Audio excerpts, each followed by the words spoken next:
Hello साथियों, मेरा नाम है विकास गौड़। आज हम बात करने जा रहे हैं संविधान संशोधन यानी कि कॉन्स्टिट्यूशनल अमेंडमेंट क्या होता है। सबसे पहले हम बात करते हैं कि व्हाट इज़, ये है क्या। ये एक ऐसी प्रक्रिया है जो हमारे देश का जो संविधान है, जिसके नियमों से हमारा कि कोई भी देश चलता है, उसका एक हर देश का एक संविधान होता है।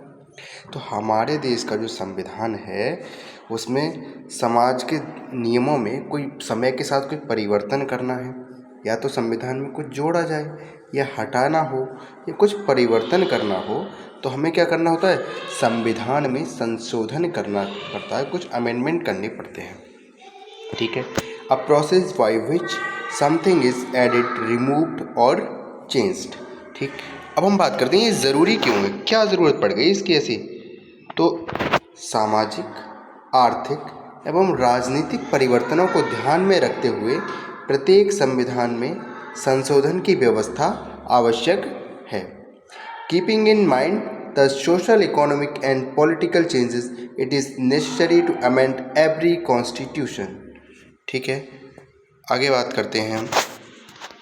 इसको रखा कहाँ गया है, ये हमारे संविधान में, इंडियन कॉन्स्टिट्यूशन में, ये पार्ट 20 यानी कि भाग 20 में आर्टिकल 368 के अंतर्गत भारतीय संविधान की प्रक्रिया को रखा गया है।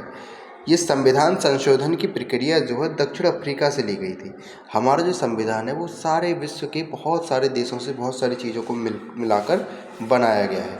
तो ये जो संविधान संशोधन की प्रक्रिया थी, कॉन्स्टिट्यूशन अमेंडमेंट की जो प्रक्रिया है, ये दक्षिण अफ्रीका से ली गई है। In the Indian Constitution, the process of constitutional amendment has been kept under Part 20, Article 368। अब हम बात करते हैं संविधान में संशोधन कर कौन सकता है, क्या कोई भी कर लेगा? जी नहीं, संविधान में संशोधन की शक्ति केवल और केवल संसद के पास है। पावर टू अमेंड किसके पास है? पार्लियामेंट के पास। अब संविधान में संशोधन होता कैसे है? There are 3 types. इसके बारे में क्या है, 3 तरह से हम संविधान में संशोधन कर सकते हैं, यानी कि हमारे कॉन्स्टिट्यूट में हम 3 प्रकार से कर सकते हैं। There are 3 types of amend.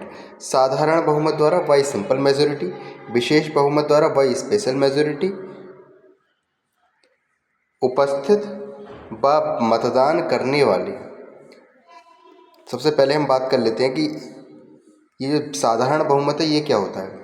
अगर जितने प्रेजेंट लोग हैं उनमें से अगर आधे लोग बोलते हैं कि हाँ ये बात सही है, इसमें ये संशोधन होना चाहिए, संसद में बैठे आधे 50% लोग अगर इसको मंजूरी दे देते हैं, तो साधारण बहुमत द्वारा संविधान संशोधन हो जाता है।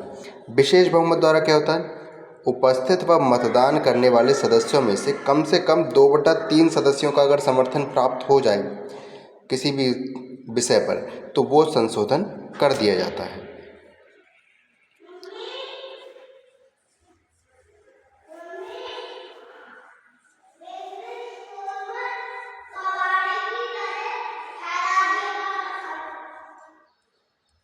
आगे बात करते हैं हम कि तीसरा तरीका जो है, विशेष बहुमत और राज्यों के अनुसमर्थन द्वारा, by special majority and ratification by the states.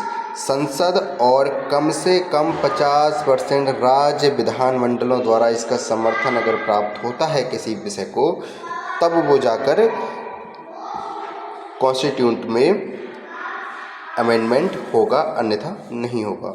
Must be supported by MPs and at least 50% of state legislatures. Bharat में पहली बार संविधान संशोधन कब हुआ था? 1951 में हमारा पहली बार संविधान संशोधन हुआ था।